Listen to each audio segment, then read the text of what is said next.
What's up, everyone? The first veto ceremony of the summer has taken place, but was the veto actually used? And if it was, who was the replacement nominee? We've got lots to talk about, guys, so welcome to your live feed update. Okay, ladies and gentlemen, the veto was used by Derek X and it was used on Kyland, and Frenchie was forced to obviously put up a replacement nominee, and to no surprise to a lot of you, he has put up Travis on the block. So our final nominees for week one are Alyssa and Travis. Alyssa and Christian were having the conversation after the veto ceremony about who they trust and who they think they need to get out sooner rather than later, and they were saying that they feel like they both like Derek F and they both like Brent and Whitney, and they think that could be a potential 5 they could bring together. I wouldn't hold hopes out on that. It seems to be a group that quite a lot of them are targets, kind of, so they could end up on the block before you know it, so that group will have a lot of cracks in it should it form. And then Alyssa and sort of Christian sort of went on to talk about Frenchie, saying that whilst they don't fully trust Frenchie, they trust Frenchie more than Xavier. Wow, that's a breakthrough, because I mean, I thought, you know, going into next week, you know, Frenchie's going to have an uphill battle, that's for sure. We can almost guarantee that, right? But for them to say that they trust Xavier less than Frenchie, that came as a shock to me. So this just proves this is Big Brother, guys, and we've got to expect the unexpected. Alyssa then went on to have a conversation with Arza and Xavier, saying that Travis needs to be kept out of all game conversations no matter what, because we don't want to give him the ammo that he needs to start rallying votes against Alyssa. It's a fair point, because often people, you know, just campaign for themselves, but it's good to see somebody working both sides and going, okay, I need to campaign for myself and essentially campaign against the other person and think of tactics to stop them from campaigning.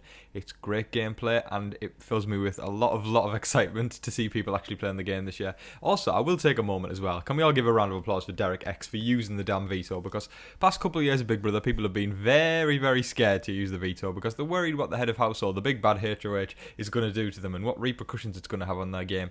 But sooner rather than later, they end up getting evicted by that person. So, you know, it's a massive congratulations, I have to say, to Derek X for playing, because even though Frenchie was trying to get him to not use the veto, or trying to get other people to tell him not to use the veto, he went against the HOH's will and did what he thought was best for his game. So massive props to him. Congratulations, Derek X, because we don't see it very often in modern day Big Brother.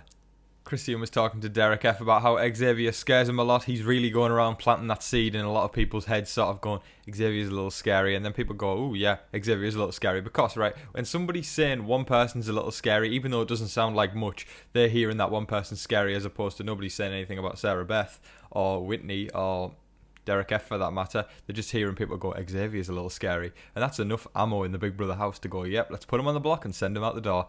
Good gameplay from Christian.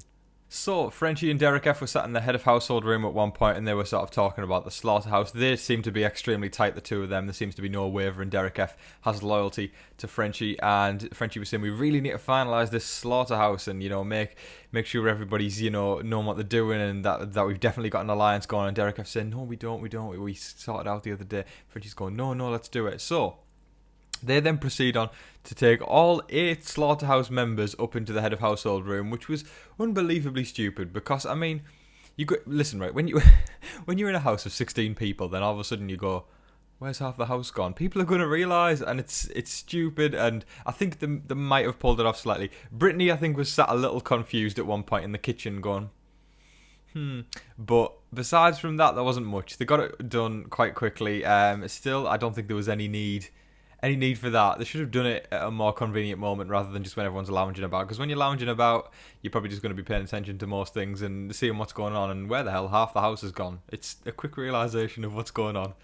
Derek X was talking to Tiffany, saying that Frenchie was all over the place in regards to what he wanted Derek X to do with the veto last night. And that is an understatement of Frenchie being all over the place. We've seen his gameplay all week. It's saying that he's all over the place is truly an understatement. And they went on to talk about how now that Travis is on the block, that Tiffany's saying he better just not lie down. He needs to actually try, because she said that she feels the teammates, you know, herself, and you know, she still wants to vote to keep him, because Kyland and Claire, she feels are going to vote alongside her as well, because they don't want to lose a teammate. They want to make sure that they can keep their team intact as possible. But with 3 votes, that's not enough. They need 4 more on top of those 3 to keep Travis around. It's going to be a hustle. It's going to be a real hustle if he wants to get those votes. But we've seen stranger things happen in Big Brother, so I wouldn't be surprised if he manages to get those votes out the bag. It really depends on how much he tries and how much you can throw Alyssa under the bus, because even though you like these people, when you're on the block in week 1, or any week for that matter, all bets are off. It's every man for themselves. You've got to do what you got to do, and he's got to throw Alyssa under the bus, left, right and centre, if he wants to stay. Claire did actually realise that there was a big group that went up into the head of household room. She was sort of discussing with Sarah later on, sort of saying, I saw a big group go up, and Sarah was saying, yeah, I saw it too, got me a little worried, but Sarah kind of talked them both out of it by saying, I think maybe Frenchie had brought a couple people up to confirm that the vote would be on Alyssa's side, keeping Alyssa in the house. So they kind of twigged on it, but then kind of talked themselves out of it, but I still think there's a little suspicion in their mind, and it's good that they kind of realise that. I mean, let's be honest, they wouldn't be good Big Brother players if they didn't realise half the house was up in one room upstairs. So, it's a repeat of Grateful, but in a way, because Grateful were always up in the head of household room, in 21, they were always sat there, and they were kind of cruel. They're like, Nicole would come up or whatever and say, look, we're doing something. Or Ovi would come up and say, no, we're doing something right now. So, it's not as bad as that. They were in there for like 2 minutes, done and dusted. Let's hope we don't see a repeat of Grateful up there and it becoming a kind of elite club, because that is not how the game is played. And even though Frenchie has been in a mad power trip this week, going left, right and centre, I have heard him say that he wants to make sure, that nobody is ostracised just because they're on the block or anything like that. They want to make sure just because they're heading out the door, we can still keep them as part of the group, because that's what it is. It's not, it's a game. It's not real life. If it's a real life game, okay, this is how it makes it. If you're on the block, it doesn't mean that you are ostracized from life. It just means that you are kind of ostracized from the game, but you can still have genuine talks with people. It just means game talk we're probably going to be less. But yeah, basically my point is, let's not have a repeat of Grateful from 21. Sarah and Christian were talking about trying to persuade the Aces to throw the head of household competition, apart from Derek X. Obviously, they don't really feel he's going to stand a chance, so they just want to persuade Brent and Whitney and Hannah to throw the competition so they can target Derek X next week. He is quickly becoming the underdog of the season, very, very fast. But we've seen Derek X pull out a comp win when he needed to. I will have no qualms at the fact that he may be able to, good word, qualms, that he will be able to pull out a head of household win should he need to, or even the veto next week if he has to. But a good Big Brother moment in history is when the underdog, because recently, if you've been an underdog, if you've been Janelle or Kesa or who, it's kind of just like, okay, they have to pull out a win this week and then they don't. But I've got a feeling about this one. I think I might be speaking prematurely here, but Derek X may just be able to pull out a couple of wins here and there and secure his spot as the underdog of the season moving forwards. Arza and Tiffany have their eyes on the prize for next week, with both of them saying they will be targeting Brent next week should they win head of household. And they went on to talk about who replacement nominees, etc. would be, really laying out the plans. And Tiffany said, Arza, look, if Brent comes down off the block and you've got Derek X next to him in the first place, who are you going to put as the replacement nominee? Because, I mean, that's always the case. Even if Derek X ain't going to be the target, he's going to be the easy person to put on the block. And she said that she would put up Whitney should Brent come down. Very, very interesting that these targets are starting to emerge now, because it really does feel like, even though there is this slaughterhouse, it doesn't feel like it's a solid group. So whoever wins head of household next week is going to cause ripples no matter what happens. Bring it. I love me some Big Brother. Brent and Alyssa were having a very similar conversation as to what Arza and Tiffany were having, and it's really, really fascinating me to see that all these people are targeting different people, which makes for a fantastic season. So Alyssa said she would be targeting, or putting on the block anyway, Derek X and Hannah, and Brent said he'd be putting up Brittany and Sarah. It really is a gamble this week on, it's rolling the dice on who's going to win head of household and who's going to be the target, because it doesn't really seem like people are going, okay, it's these two people, it's these two, like every single time. It's genuine. People have different targets. Derek X seems to kind of be a variable that's happening, that goes on the block every single time, or most times anyway. But anything can happen, guys. I'm excited for Thursday night. That is all of your live feed updates for today, folks. I thoroughly hope you all enjoyed watching.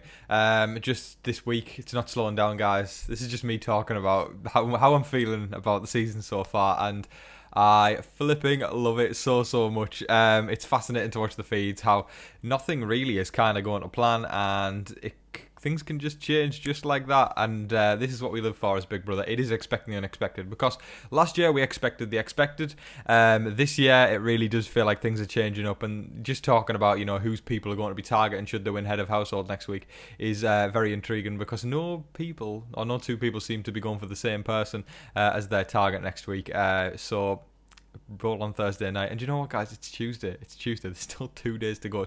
Well, technically we've got whole of Tuesday, we've got whole of Wednesday, and whole of Thursday as well, up until eviction night, until somebody actually leaves the house. So lots more can be changed, and that's the beauty of Big Brother. So thank you, Big Brother 23, so far. You have been fantastic. But guys, again, thank you so much for watching. I really hope you all enjoyed it.